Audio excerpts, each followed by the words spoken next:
everyone. Today I will be painting this little piglet, a very young wild boar, I guess, but I will be referring to it as piglet because that's cuter. I did the sketches for all of these animals on one day where I just felt like sketching, and I made, 8, 9, or 10 sketches, which is nice, and I recommend that you do this when you're in a sketching mood. Just sketch all of the things that you want to paint later to have it ready, and then when you go into your studio the next time, you will know what to do right away, because I feel that it's very, very time consuming and also not helpful to your motivation and your state of mind to go into your studio or wherever you draw and paint and think, oh no, I have no idea what to do, and start researching. Then I feel it's a lot easier to have a plan and just go in there and take advantage of the energy that you have in that moment and just get started. I had a few problems with this piglet because I'm using watercolor and then colored pencil and nothing else really. And I had a little bit of trouble getting enough contrast in there because the media will only do so much in terms of contrast. I could probably go back in with gouache, and I could also do some line work to fix this, maybe use ink, but I really just wanted to not use too many mediums just to get more practice. So I'm struggling a little bit with values to make the piglet pop out a little bit more, but you will see that in a minute.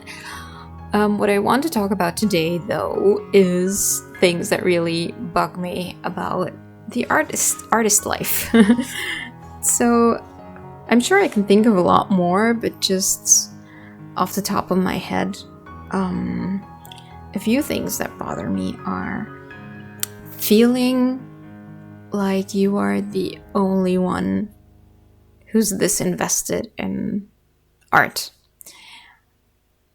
I feel that there aren't too many people who spend a lot of time drawing and painting. There are quite a few people who just do it every now and then for fun and more for relaxation purposes, because nothing really depends on it. They're doing it as a hobby, which is great. And it's nice to talk to those people as well. But in terms of finding folks who do this more seriously, or at least have a serious mindset in terms of, I want to study art or even design, I want to become an illustrator, I want to make some money doing this, I found that I'm mostly the only one who did that. And maybe when you're in school or high school, that could make you kind of cool, I guess. But when you're, I'll just say, a grown-up or over 30, you start feeling like you have to justify something. Like most people my age and most of our friends are like all grown up and responsible, and they have 2 to 3 kids, or at least one.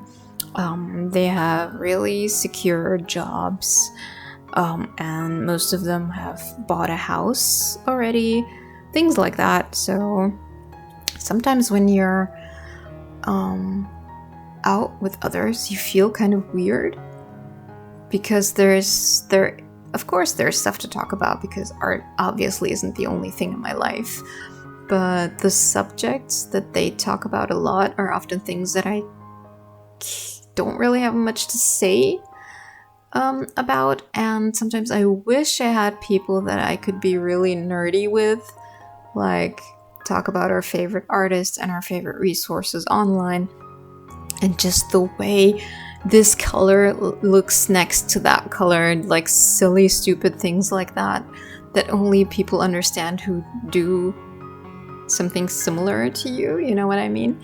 So you kind of feel out of place sometimes and the odd one. So I think it's really, really important to find like-minded people, and the internet really helps a lot, because there you just feel that, oh wow, I'm not alone in this. There are a lot of people interested in art and in drawing and painting, and they may not live close to me, but there are still quite a few, and maybe many people don't even talk about it because they feel like a sense of shame or something, especially when you're an adult. Because I don't know, some professions just automatically give you that respect.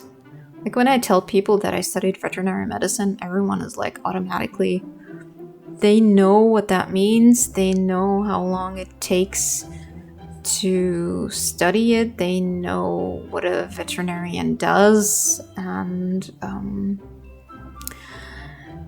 do you feel that the reaction is a lot different than when you say I'm a graphic designer or I'm an artist, which I don't really call myself exclusively because I've done a lot of other jobs, but that's what I'm hoping to do.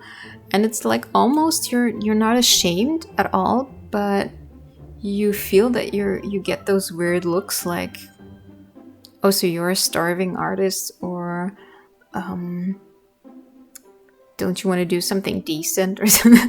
So that's something that also really, really bugs me. Why can't it just be normal that some people like to create, and why can't it be treated like everything else? It's probably due to the fact that it's not as easy making a lot of money with art, so some things are safer.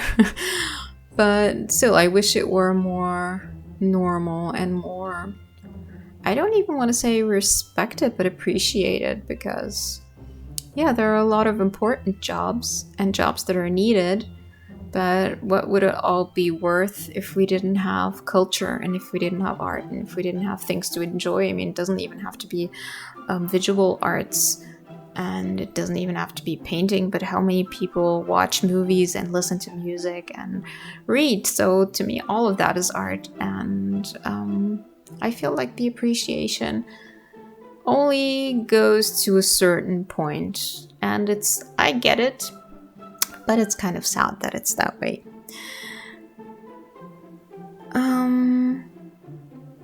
Another thing that's been bothering me a little bit lately is that working in the arts sometimes stifles your creativity. Like when you're doing it as a hobby, you can do whatever you want. But being a creative person means that you like to try out different things, and you like to try different media and just experiment. And that's a really creative thing to do, and is also really helpful to your artistic growth. But when you're trying to make a portfolio, as I am right now, my goal is to make an illustration portfolio. And I will say that the portfolio that I'm working on right now is like a temporary portfolio for now, because I'm planning on doing more complex things in the future. But I just want something to be online so people can kind of get an idea of what I'm about, and hopefully I can utilize that until my real, like, professional portfolio is up there. But what I find difficult is that, especially when you're illustrating and not necessarily doing galleries, it's expected of you to have a style. And I think that's kind of counterproductive, because style is something that evolves naturally. Like you will find some resources online that tell you how to find your style, but I feel it's more how to find what you like what types of art you like and you would like to produce. But your style is like your handwriting. It can only evolve by you doing it and evolve naturally, and I don't really think you can control it all that much. You can control some elements, but it's something that just grows, and you probably have a style without even knowing it. Like thinking my mom used to draw in the past, and I can just tell that this is a drawing that my mom made, just like I can tell this is her handwriting. So for illustrators especially, in a portfolio, it's expected of you to have a similar look. And it makes sense because art directors want to know what to expect and things like that. But I find it really hard because there are so many things that I'm really excited to try out and I want to make, but they're completely different from what I've done so far. So what I'm doing right now is I started drawing woodland animals a few weeks ago, and now I'm kind of forcing myself to draw more woodland animals just to go with the vibe of that and in the same color scheme and same style, I guess, just so that the website will look nice when you look at it. But it also means that all the other things that interest me and the other styles will have to have a separate page on my portfolio, or in other words, I will need more than one portfolio or more than one section on my website, which means I have to make more work. So I can't just put up 2 pictures or paintings of each style because that would look silly. I need to have at least 10 of each, and that means I'm gonna have to produce much more. And it's not like making a portfolio really takes a long time. You should plan for at least a year, if not more. And it's a little bit too long for me at this point, but I mean, yeah, I will have to try to find some kind of a balance for myself. Also, another thing that bothers me in the illustration world or the art world is there is a clear distinction between fine art and illustration. And I am a person who's interested in both. I like the traditional fine arts, and I also like the cutesy stuff that has a deadline and that has a message that you're trying to get across, and you really have to brainstorm and think of ideas, and you actually get paid for more often than traditional art or fine art, unless you exhibit in a gallery, but I don't think I'm a gallery person. So for me, I think it will always be a little bit of both. And it's like it's really discouraged to have both in your portfolio, like you're either this or that. And I'm not going to stick to that rule because I think it's silly, but that's like the impression that you get all the time. Why not do both? Why not be interested in both types? It doesn't mean that you're selling out if you're making illustration instead of fine art, and it doesn't mean that you don't appreciate the old masters if you do a cute piglet. Yeah, that's my 2 cents on that. Also, there are some media that seem to be respected a lot more than others. Like oil and acrylic seem to be taken more seriously than watercolor, for example, or a colored pencil. For whatever reason, I don't even know what the reason is. I think because oil has such a long tradition, and because oil and acrylic are done on a canvas, whereas watercolor is usually on paper.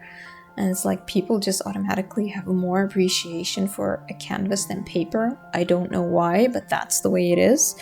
So that kind of annoys me because it's so hard to make a good painting with watercolors. I feel it's even harder than acrylic. It's a different way of working, but why is there more, like, why is the one thing worth so much more than the other? I don't understand. And also the things that sell are often things that have really bright colors. They're not black and white, like they have a lot of pink and blue and green and like really clean or trendy colors, which is also silly. But yeah, I think you shouldn't listen to those things all too much and just do what you like.